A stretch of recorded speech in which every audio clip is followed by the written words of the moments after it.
It was raining that night. The streets of Lahore glowed under dim yellow lights, and I was standing under a half-broken umbrella near a roadside cafe when she suddenly ran toward me, breathless, her eyes wide, fear trembling in her voice. "Please, pretend to kiss me. He's watching." I froze. Her hand gripped my collar, pulling me closer before I could ask a single question. I could feel her heartbeat pounding against my chest.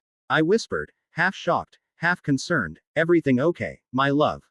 She didn't reply, just held on tighter. Behind her, a black car slowed down near the corner, headlights cutting through the rain. Whoever was inside wasn't just watching, they were hunting.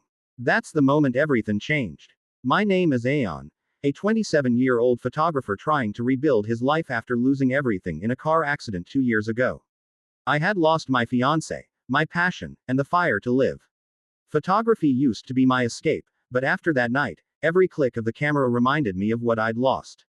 That rainy evening, I was returning from a shoot when fate introduced me to her. She wore a simple maroon shawl, soaked from the rain, her makeup smudged, her eyes wide with desperation. The kind of look only someone running from pain could have. When she said those words, "Please, pretend to kiss me," I didn't know why I obeyed. Maybe it was the fear in her voice. Maybe because, for a brief second, I saw something in her eyes I recognized, brokenness.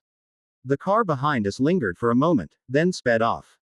When she finally let go, she whispered, almost trembling, "Thank you, I'm sorry. I didn't mean to drag you into this." Her name was Zara. She was being followed by her ex-fiancé, a rich businessman named Saad, who couldn't accept that she had left him after discovering his violent temper and manipulative nature. We sat inside the cafe, rain still beating against the glass. She told me everything. About how she had tried to escape an engagement her family forced on her, how she was hiding from Saad who wouldn't let her live freely, and how no one believed her story. I listened quietly, sipping coffee, watching her hands tremble as she tried to hold the cup. For the first time in years, I forgot my own pain. I didn't know why, but I wanted to protect her, even though she was a stranger. Before leaving, she said softly, "You saved me tonight. Maybe God sent you." And she smiled. A small, tired, but real smile. That smile stayed in my mind for days. Days turned into weeks. Zara started coming to the cafe where I often worked on my photos.